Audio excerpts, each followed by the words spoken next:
as a pastor, I have observed that people don't want to be deep in their walk with God.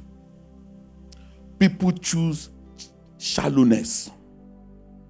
People choose, if it's not working, then I find alternative routes. Hence, the testimony of our Christian faith is not grounded. Hence, people will ask you, are you sure you are a Christian?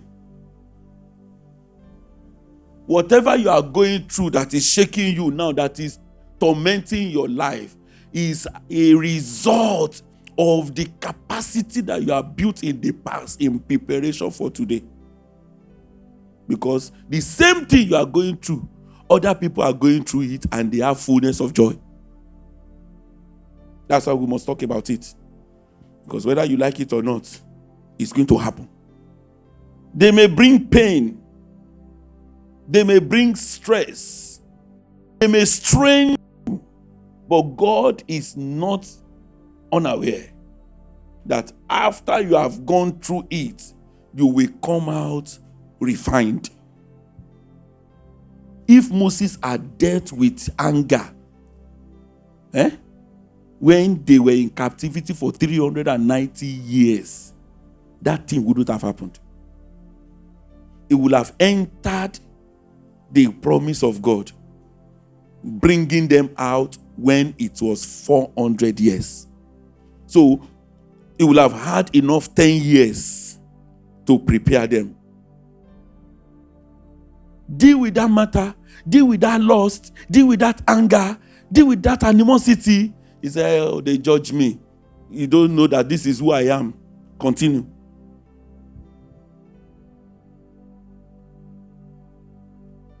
So, he killed the Egyptian and they reported the matter to the palace.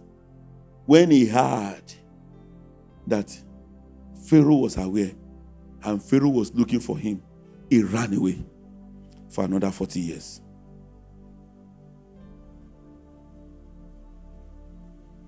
He ran away. Whatever we don't deal with now, it is either he prolongs the journey or he waits for us in the journey to take us back to Egypt. At the end of the day, they came out 430 years. After spending 40 years at the backside of the desert, running away, until God appeared to him in Exodus 3 again and said, Moses, you have run enough. Go back. That which I called you to do, go back and do it. May we not prolong the journey. In Jesus' name. At times, if you are very sensitive, you will know that it is God that is taking you through the refinery. If you are sensitive. Hence, you don't blame anybody for the process. You don't blame anybody for the process. It is not everything that is not working in your life that is the devil. Hence, we must be sensitive enough. We must gain wisdom to know why is this matter. We went through water.